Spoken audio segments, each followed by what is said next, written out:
Hello, I'm Kendall Ruling, and this is my capstone project in neurodiversity.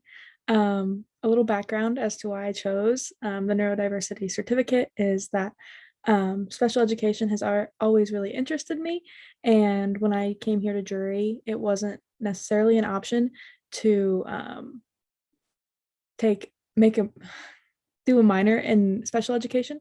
So I thought neurodiversity would be the next best thing and a good way to get involved and learn more about this before I decided to get any sort of minor or major in or certificate in special education. So just kind of to dip my toes in the water of the world of neurodiversity and how to work with neurodiverse students. Um, and the title of my project was The Importance of Sensory Rooms in the Classroom. Um, I really enjoyed learning about this topic.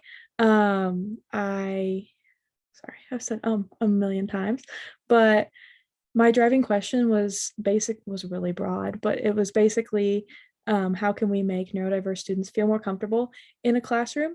And that led me to sensory rooms. I knew they existed. I'd seen like little ones here and there, but I'd never seen ones like the ones that I started to see when I started doing my research. So it was really interesting getting to look through those resources and kind of like see what schools have them, what schools don't. My um, community partners were really great in helping me just kind of understand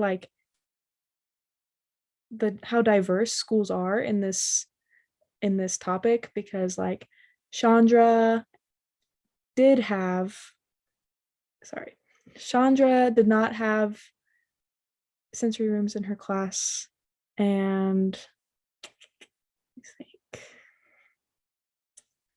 Kendall did have sensory rooms in her school, but and then Jennifer didn't get back to me until after I was done with this project. But some of the big ideas from my research were really just like how beneficial these rooms can be for students. It really did amaze me, and just like how simple. I mean, obviously, it's no small feat getting these into schools because they are pricey, but just finding those resources that show that everyone can start somewhere, even if it's just with little sensory corners of their classroom where there's like fidget toys or calm down toys. It was just really cool to find all of that. Um, and so my final here, let me share it with you guys. Share my screen. My final decision on what to do for a project was to make a Facebook group because most of the teachers I know are on Facebook and I have them as friends. So I knew that a um, if I made a Facebook group, I could invite them all and they could invite their friends and we could share out about sensory rooms and whether we do or don't have them in our schools and just like share ideas and just have a place to like put out things. And I have loved this process so far. This here is the group. Got a nice picture of the room here. And then I started out by adding everyone, and it was cool to see how people were branching out and adding their own friends. Shout out to Dr. Edmondson for adding a bunch of teachers because I knew a lot, but she knew a ton more. Kind of explained what it was, and then I kind of started out by just explaining what a sensory room is because I've talked to a few teachers that they'd heard the concept, but they hadn't ever really dove deeper into that concept. So kind of explained what it was and had a resource here for them to click on if they wanted to learn more. Kind of asked them if they would like to add their friends. And then I kind of asked questions. I said whether their schools have sensory rooms and if they feel that they're important to learning. And I had some really good responses. And like this teacher here said that she wanted to set up a space, but she just wasn't sure how to start. And I was super excited to hear that because I was like, I want to share these resources I found. So in the next post, I gave resources as to like, sorry if you guys can hear my background sound, my family's watching the Chiefs game downstairs, so sorry about that.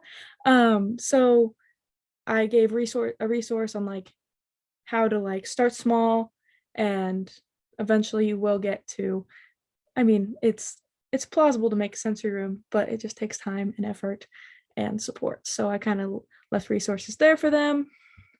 And then one of my favorite ones was just some of the like cheaper, I say cheaper, on a teacher budget, nothing's really cheap, but these are some of the like lower end priced items that could also be incorporated into like a regular classroom, like in a sensory corner or something, just to, and on these, if it's gonna load, I left the link for each thing. So these are all like pretty decently priced. So kind of liked that. So that's kind of my idea. That was kind of what I did. I'm continuing to add to it. I'm hoping some of my poor teachers that I've been reaching out to, they are struggling at the end of the year, but they are sending me pictures of their sensory rooms and their sensory corners. And I hope to share those out soon, because I know a lot of teachers are like interested in what it looks like and how they can like incorporate it into their classroom. Stop sharing here. Let's see. Is that all? Oh, my brochure. How do I share that?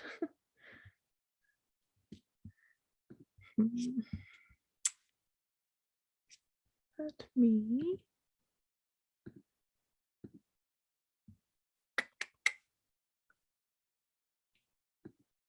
Is that what I'm sharing now? I don't know. I hope you can see this. Cool. So this is my brochure. And well, this was the front of my brochure. Oh, it got kind of messed up, but yeah, I just thought that this was kind of a cool way to get the word out about the Facebook group. I didn't end up getting to like print these out or anything, but I really feel like the internet these days is great for sharing things out. Don't necessarily need paper things, because if I would have set these out, I probably wouldn't have got much of a reaction, but I really liked getting to design this because it was pretty and kind of a fun way to like organize my thoughts.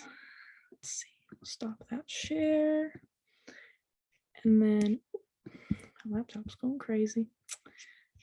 Yeah, so I really like this project. I thought it was really interesting and just kind of cool to see how easy it is to network with these teachers, because, you know, sometimes it feels like a really big thing to have to like find teachers to connect with and learn from. And this Facebook group has shown me that like it is so easy to network. Like I have like over 30 teachers in there from all over. There was some from Kansas, there's some from, it was just all over. It was just wild. So I really enjoyed this project, and I could see myself like continuing this Facebook group in the future and learning and like adding different resources and stuff, and hopefully using them in my own classroom someday, wherever that is, wherever I end up. So yeah, I really, really enjoyed this class, and I really enjoyed this certificate. I wouldn't change my mind in any way. I would choose this certificate over and over and over again, and would suggest it to everyone, because it was really, as I said earlier, a great way to dip my toes in the water of special education without fully committing. And now after this certificate, it's definitely something I want to look into, getting like special education certified. So thank you guys so much for listening to my little video presentation. I hope you liked it, and hopefully if you're watching this and you're not a part of my Facebook group and you're interested in being a part of it, you can go find me on there, Kendall Ruling. I'm the only Kendall Ruling out there. So thank you guys.